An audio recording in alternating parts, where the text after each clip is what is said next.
ಮಿಥುನ ರಾಶಿಯವರೇ, ಎರಡು ಮನಸ್ಸುಗಳ ಮಾಂತ್ರಿಕರು ನೀವು. ನಿಮ್ಮ ಬುದ್ಧಿವಂತಿಕೆಗೆ ಸಾಕ್ಷಾತ್ ಸರಸ್ವತಿಯೇ ಒಲಿದಿದ್ದರೂ ಇಂದು ನೀವು ಅನುಭವಿಸುತ್ತಿರುವ ಆ ಒಂದು ಗುಪ್ತ ಅವಮಾನದ ಬಗ್ಗೆ ಯಾರಿಗಾದರೂ ಅರಿವಿದೆಯೇ?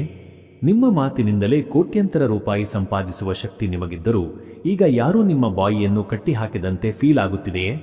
ನಿಮ್ಮ ಪ್ರಗತಿಯನ್ನು ಉಸಿರುಗಟ್ಟಿಸುತ್ತಿರುವ ಆ ಅದೃಶ್ಯ ಗೋಡೆಯ ರಹಸ್ಯವನ್ನು ನಾನು ಈ ವಿಡಿಯೋದಲ್ಲಿ ಬಿಚ್ಚಿಡುತ್ತಿದ್ದೇನೆ.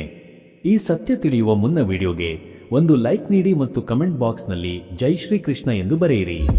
ಮಿಥುನ ರಾಶಿಯವರೇ, ಸದ್ಯ ನಿಮ್ಮ ಜೀವನದ ಕಟು ವಾಸ್ತವ ಹೇಗಿದೆ ಎಂದರೆ, ನೀವು ಯಾರನ್ನೂ ಸಮಾಜದಲ್ಲಿ ದೊಡ್ಡ ವ್ಯಕ್ತಿಗಳನ್ನಾಗಿ ಮಾಡಲು ನಿಮ್ಮ ಬುದ್ಧಿಯನ್ನು ದಾರೆ ಎರೆದಿದ್ದೀರೋ ಅದೇ ವ್ಯಕ್ತಿಗಳು ಇಂದು ನಿಮ್ಮನ್ನು ಮೂರ್ಖ ಎಂದು ಹೀಯಾಳಿಸುತ್ತಿದ್ದಾರೆ.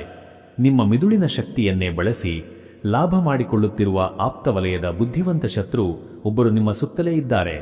ನನಗೆ ಎಲ್ಲವೂ ತಿಳಿಯುತ್ತದೆ, ಆದರೆ ಯಾಕೋ ಏನು ಮಾಡಲಾಗುತ್ತಿಲ್ಲ ಎನ್ನುವ ಒಂದು ವಿಚಿತ್ರ ಮಾನಸಿಕ ಜಡತ್ವ ನಿಮ್ಮನ್ನು ಆವರಿಸಿದೆ. ಇದಕ್ಕೆ ಕಾರಣ ಬೇರೇನೂ ಅಲ್ಲ, ನಿಮ್ಮ ಸಂವಹನ ಶಕ್ತಿಯ ಮೇಲೆ ಯಾರೋ ಹಾಕಿರುವ ವಾಗ್ಬಂಧನ. ನಿಮ್ಮ ಆಲೋಚನೆಗಳು ಕಾರ್ಯರೂಪಕ್ಕೆ ಬಾರದಂತೆ, ನಿಮ್ಮ ಐಡಿಯಾಗಳು ಸೋತು ಹೋಗುವಂತೆ ನಿಮ್ಮ ಆಪ್ತರೇ ಯಾವುದೋ ಕೆಟ್ಟ ಶಕ್ತಿಯ ಮೊರೆ ಹೋಗಿರುವ ಮುನ್ಸೂಚನೆ ಸಿಗುತ್ತಿದೆ. ಈ ವರ್ಷ ನಿಮ್ಮ ಹಳೆಯ ಗೆಳೆಯನೇ ನಿಮ್ಮ ವೃತ್ತಿಜೀವನಕ್ಕೆ ಕೊಳ್ಳಿ ಇಡಲು ಹೊಂಚು ಹಾಕುತ್ತಿರುವುದು ನಿಮಗೆ ಆಘಾತ ತರಲಿದೆ. ಈ ಮಾನಸಿಕ ಸೆರೆಮನೆಯಿಂದ ಹೊರಬಂದು ನಿಮ್ಮ ಬುದ್ಧಿವಂತಿಕೆಯನ್ನು ಮತ್ತೆ ಜಗತ್ತಿಗೆ ತೋರಿಸಲು ಒಂದು ಯೂನಿಕ್ ಮಾರ್ಗ ಇಲ್ಲಿದೆ ನೋಡಿ.